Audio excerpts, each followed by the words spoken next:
Hi, and welcome till today's Monday challenge. Your life is your key. So, with this challenge, it's kind of a reminder of another challenge that we had this year, that is to look back in your life and see what challenges did I have, and what challenges were the toughest ones. How did I go through that? How did I manage?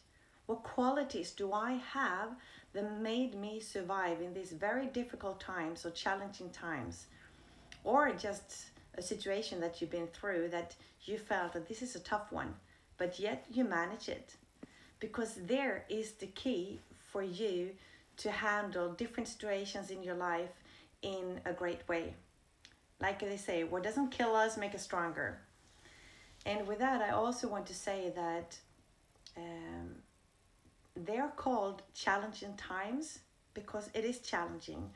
So when we're in it, it doesn't mean that during that time that we can see the result from it or how we grow from it, but afterwards. And that's why it's so important not just to move forward and to keep on experiencing life, but also to look back and see who we have become through our life, with all the good stuff and all the bad stuff that happened to us. So how did we do that? And everything that we're through shape us. And you know what they say, that everybody wants to have a change, but nobody wants to change. It's the same thing.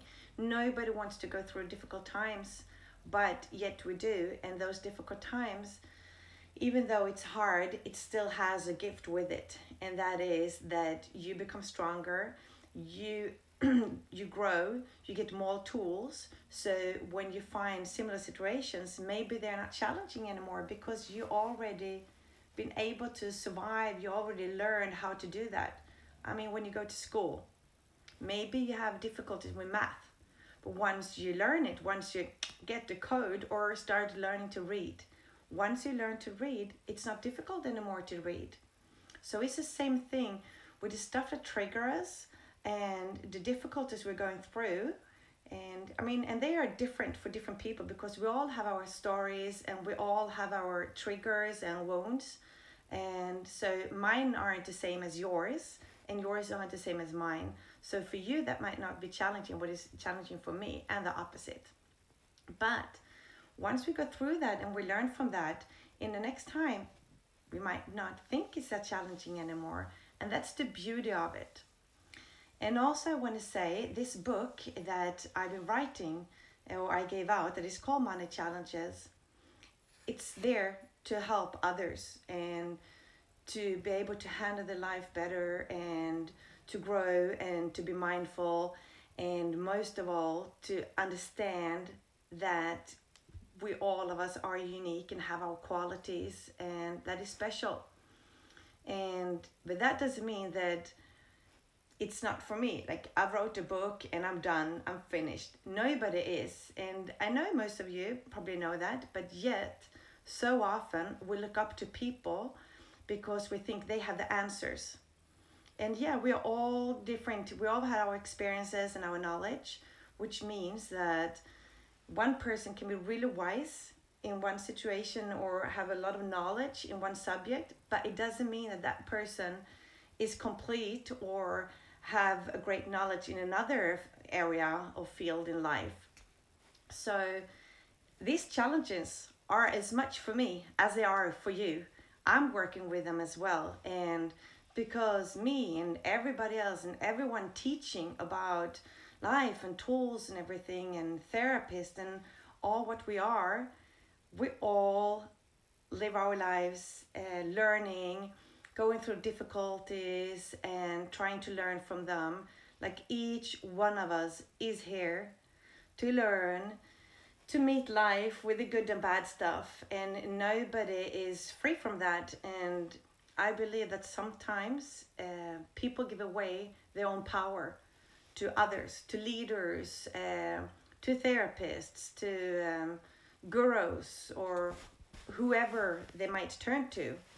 But nobody is complete, nobody is perfect, and yet we are perfect the way we are. I just want to say that as a reminder because, yeah, right now I'm going through challenging times as well, and I have to work with my stuff and dealing with that. The difference maybe between me and somebody who doesn't have the tools is that it become more difficult, and sometimes it become more black, that you don't see, that person might not see that there is any point in this, that is meaningless, or that the person feel worthless for whatever reason, because of the life situation. But and that's what I want to give. I want to give tools that I'm using to handling my life. I want to give you the strength and the courage and understanding that you have what it takes to live your life, and you have what it takes to be the person that you want to be. And each one of us is working with that through our whole life. Nobody gets away with not doing that. So I want to send with you that, just a thought of, we're all in similar positions, just in different ways, and for you to do the challenge of that your life is a key. And with that is meant that if you look back and you see a pattern of reactions you are getting, situations you're ending up in, people that are being drawn to you or that you're drawn to, there is teaching in every single thing. And once you get that code, click that code, like the reading code or whatever, when you start reading, you will have an easier time, and eventually those situations or those type of people will kind of disappear from your life, because you don't need to learn from that anymore. So once you learn from your life, your future becomes different than your past. So I wish you a very good week, and I look forward to see you next Monday. Bye.